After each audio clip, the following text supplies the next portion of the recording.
Love after 60.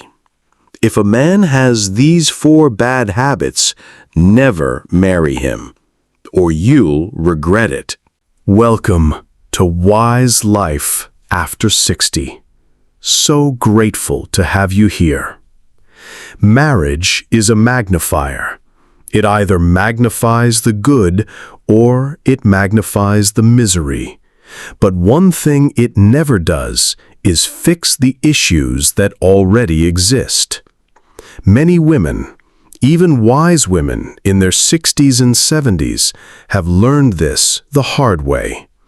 They saw habits that troubled them, but they hoped marriage would make things better. I believe marriage can still be one of the greatest blessings in life after 60. To share mornings and evenings with someone you trust, to laugh with someone you trust, to walk into old age with a hand to hold. That is what makes love after 60 so precious. But it only works when you marry the right man, for the right reasons, with the right foundation. A man's habits don't just belong to him. They shape the life of the woman beside him. So let me ask you, have you ever looked at a man and quietly wondered, should I marry him? Some habits carry wounds that no love can heal, and if you close your eyes to them, they will slowly steal your peace and joy. Today, I want to share 4 habits no wise woman should ignore. If this speaks to you, I hope you'll stay with me. Before we begin, please like this video and subscribe to Wise Life After 60, where we explore the truths of love after 60, share senior dating tips, and offer gentle wisdom to help you choose peace and joy in your later years. With that in mind, let us begin by looking closely at the first hidden habit, the kind that seems small at first, but slowly unravels the very trust a marriage needs to survive. Habit number 1, complacency. There is a quiet danger in relationships that often goes unnoticed until it is too late. It is not loud or dramatic like betrayal. It does not shake the ground all at once. Instead, it seeps in slowly, year after year, until you wake up one morning and realize the man beside you has stopped moving forward. This danger is called complacency. Complacency is more than just being content. It is a blind satisfaction with oneself, an unshakable belief that there is no more need to grow, to change, or to reflect. A complacent man thinks, "This is good enough. I am good enough. Why should I try any harder?" And when a man carries this attitude into dating after 60 or into marriage, it is not harmless. It is destructive. I once knew a woman who remarried at 61.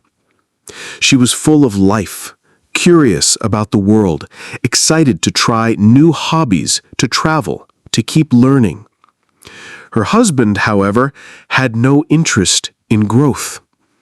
He laughed at her desire to take dance lessons, dismissed her interest in painting, and rolled his eyes whenever she mentioned walking together to stay healthy.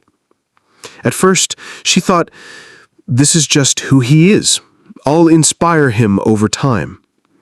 But years later, she told me, with tears in her eyes, "I feel like I have been dragging him up a hill, and all he does is dig his heels into the dirt." That is the heavy cost of complacency. When one partner still dreams and the other refuses to move, marriage becomes a burden. Instead of walking side by side, you are carrying him on your back. And the more you carry, the more resentment grows between you. Philosopher Aristotle once wrote, "We are what we repeatedly do." Excellence, then, is not an act, but a habit. A man who has the habit of complacency will never strive for excellence, in himself or in your relationship. And when you marry him, do not expect marriage to ignite ambition. Marriage is a magnifier. If he is complacent now, he will be twice as complacent later. Some women tell themselves, "He just needs encouragement. I can motivate him." But what happens when years pass and nothing changes? You are left exhausted, questioning why the responsibility to grow, to move forward, always falls on your shoulders. Complacency is not a season a man grows out of. It is a mindset. And unless he chooses to change, it will not change. So when you meet a man who refuses to reflect, who resists growth, who shuts down whenever you suggest trying something new, pause. Ask yourself, can I walk into love after 60 with someone who refuses to walk at all? Because the truth is, marriage with a complacent man is like dancing with someone who never takes a step. The music plays, life keeps moving, but he stays still, and you are left dancing alone. And as we look deeper, another habit emerges, one that has broken more marriages than almost anything else. Habit number 2, bad with money and stinginess. Is there anything heavier than sharing your life with a man who turns money into a source of fear instead of comfort? At our age, when life after 60 should be about peace and security, the way a man handles money reveals far more than the size of his bank account. It shows you his character, his values, and the respect he has for the woman beside him. One of the greatest causes of divorce is not lack of love, but conflict over money. And most of the time, it is not about how much is earned. It is about how money is valued, managed, and shared. A man may make a modest income, but if he stewards it with wisdom, generosity, and transparency, peace follows. Another man may earn more than enough, but if he hides it, wastes it, or clings to it tightly, stress follows. A man who is reckless with money creates storms you cannot stop. The constant borrowing, the empty savings, the debts that pile up are not small inconveniences. They are signs of deeper irresponsibility. Marriage does not correct such habits, it magnifies them. And you will feel it in every bill, every conversation, every sleepless night spent wondering where the money went. But there is another extreme, one just as dangerous: stinginess. A man who has money but withholds it, who counts every coin with suspicion, who resists sharing even in times of need, such a man leaves you feeling like a beggar in your own home. Generosity is not about wealth, it is about spirit. A stingy man does not only close his wallet, but he also closes his heart. Think about it at this stage of life. When joy comes from simple pleasures like a shared meal, a small trip, or helping a grandchild, how heavy it would feel to be with someone who always says no, not because he cannot, but because he will not. The wisdom of Ecclesiastes reminds us that two are better than one because they have a good return for their labor. If one partner is always carrying the financial weight while the other misuses or withholds, then the return is no longer good. It becomes bitter. Let me ask you something from the heart. What do you believe matters more in a man? How much he earns or how he chooses to share and manage what he has? Share your thoughts in the comments below because your story may help another woman over 60 see her own situation more clearly. In the end, money itself is not the enemy. It's a tool. But in the wrong hands, or in hands that will not open, it becomes a weapon that slowly erodes peace. And when we talk about dating after 60 or remarrying after 60, peace is the very thing we are searching for. From here, let us turn to another habit, one that has nothing to do with wallets or numbers, but everything to do with the heart. Habit number 3. Selfish and inconsiderate. Selfishness is a quiet thief in relationships. It does not always announce itself with shouting or arguments. Often, it reveals its presence in the smallest details, in the moments when thoughtfulness is needed, and it simply is not there. I once knew a couple where the wife always remembered her husband's favorite things. She would pick up his favorite cookies when she went shopping. She would notice when his coat needed mending, and she never failed to prepare his favorite chair when guests visited. But when he traveled, when he returned home, when he had a chance to show her the same small kindness, he never once asked, "Do you need anything?" That silence, repeated again and again, hurt more than harsh words ever could. This is what selfishness looks like. It is not always about grand betrayals. It is about forgetting the person beside you. A selfish man sees the relationship as a stage for his comfort, his needs, his pride. He may even put you down to lift himself up, not because you are small, but because he feels small without it. And when you marry such a man, that selfishness does not shrink, it grows. The truth is, inconsideration in the little things becomes unbearable in the big things. When illness comes, when family crises appear, when the quiet difficulties of aging demand care and patience, you cannot count on a selfish man. He is present when it benefits him, absent when it costs him.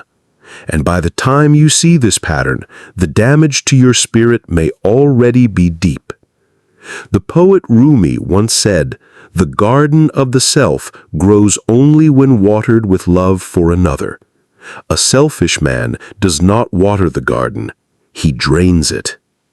And in senior romance, where time feels more precious, such draining is devastating.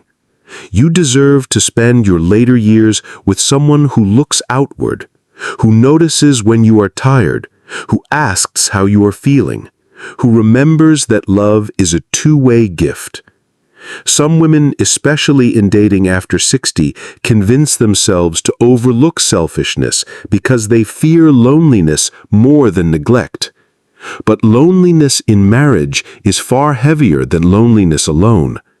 With a selfish man, you may share a home, a bed, even a life, yet still feel unseen.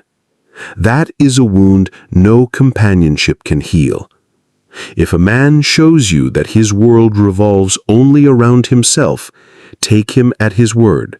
Do not excuse it. Do not tell yourself that marriage will teach him how to care. It will not. Marriage is a magnifier, and when selfishness is magnified, the result is not love, but emptiness. Now we must speak of the final habit, the darkest of them all, one that steals not just your joy, but your safety and dignity. Habit number 4. Abuse, emotional or physical. Some habits do not simply erode love, they destroy it. And at the top of this list is abuse. Abuse may come through harsh words that cut deeper than any wound, or through physical harm that no marriage vow should ever excuse. If a man is abusive, whether with his hands or his tongue, you must see it for what it is, a red line that should never be crossed. Too many women in their later years convince themselves that emotional abuse is somehow less serious than physical abuse. But words can imprison the soul as tightly as any locked door. A man who belittles you, mocks you, controls you, or manipulates you is stripping away your dignity piece by piece. And once dignity is gone, the spirit begins to wither. Let us remember what the Apostle Paul once wrote. Love is patient. Love is kind. It does not dishonor others. It is not self-seeking. It is not easily angered. It keeps no record of wrongs. Any relationship that dishonors, controls, or degrades is not love. It is bondage. At this stage of life, when we speak of senior romance, of dating after 60, of remarrying after 60, the very last thing we should ever accept is living the years we have left in fear. Abuse is not a flaw. It is not a quirk. It is not something to endure for the sake of companionship. It is poison. And here is the truth many women need to hear. You are not powerless. You carry what I call the walking power. At any moment, you can walk away. You can set a new standard for yourself. You can say, I will not give the rest of my years to someone who diminishes me. That choice is yours, and it is the most powerful choice of all. Let me ask you a question from the heart. What do you believe women over 60 most need to remind themselves when faced with a man who raises his voice or his hand against them? I would love to see your answers in the comments, because your words may be the very strength another woman needs to finally step away. Abuse, whether emotional or physical, leaves scars that time alone cannot heal. And you deserve to spend these years not nursing wounds, but living in peace, dignity, and freedom. Remember this. Love after 60 should never feel like survival. It should feel like home. And as we reflect on these 4 habits, let us gently gather the wisdom together so that the path forward is clear. As we bring this conversation to a close, I want you to take a deep breath and let these truths settle into your heart. Marriage in life after 60 can be one of the greatest gifts, but only if it is built on peace, respect, and trust. And this is why we cannot ignore these 4 destructive habits in a man. Complacency will leave you carrying a weight that was never yours to bear. Irresponsibility with money or stinginess will create stress where there should be comfort. Selfishness will drain the very joy out of companionship. And abuse, whether in words or in actions, will strip away dignity that you should never surrender. You see, marriage itself is not the enemy. It is a mirror. It magnifies what already exists. If a man is honest, generous, caring, and respectful, those qualities will blossom in marriage. But if he is dishonest, stingy, selfish, or abusive, marriage will not transform him. It will only make the darkness clearer. The wisdom of the years has taught me that love after 60 is not about settling. It is about choosing with clarity, with courage, and with the deep knowledge of your own worth. You are not here to fix another man's wounds. You are here to protect the joy, the freedom, and the dignity you have earned. So I invite you to remember this simple truth. You are worthy of love that feels like peace. If you ever find yourself questioning, should I marry him? Let the answer come from wisdom, not from fear or loneliness. Thank you for spending this time with me on Wise Life After 60. If you found value here, please like this video, subscribe, and share it with someone who may need these words. For now, I leave you with this. Never forget that your joy is sacred.